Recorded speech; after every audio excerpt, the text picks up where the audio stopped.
سارا hand made کام ہے، اور ایک کارپیٹ کو بنانے میں جو چھوٹا سا پیس ہوتا ہے 1 بائی 1 اس کو بنانے میں تقریباً 15 دن لگتے ہیں.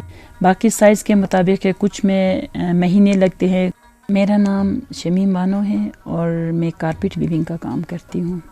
2005 میں ہم نے یہ انڈیپینڈنٹلی ہم نے اپنا کام سٹارٹ کیا. تب ہم 18 خواتین تھے.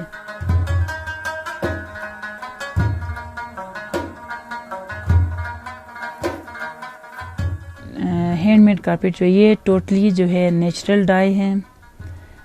شیپ وول ہم استعمال کرتے، اس میں بہت زیادہ اس میں محنت ہے. ہمارے جو لوکل ٹریڈیشنل جو ڈیزائن ہے یہ شادی میں پہنتی تھی خواتین. اردو میں مجھے نہیں پتہ، لیکن ہماری جو لینگویج ہے اس میں اس کو چسکور کہتے تھے.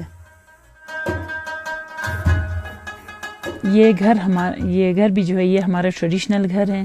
ابھی جو ہم نے اوپر جو وائٹ آپ کو نظر آ رہا ہے یہ آٹا ہے. جو اسپرنگ فیسٹیول ہوتا ہے اس میں پھر پورے گھر کی صفائی ہوتی ہے.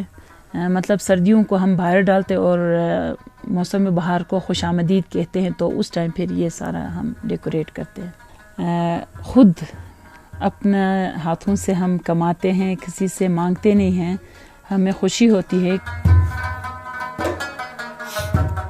دوسرے جو ایریا ہے، گاؤں ہے، گولکن ہے، حسینی ہے، چپرسن ہے، وہاں کی خواتین کو بھی ہم نے ٹرینڈ کیا ہے. وہ کچھ خواتین جو ہے وہ گھروں میں بھی کام کرتی ہیں اور پروڈکٹس اپنا لا کے یہاں رکھتی ہیں. ہم یہاں پہ ان کے لیے وہ بیچتے ہیں.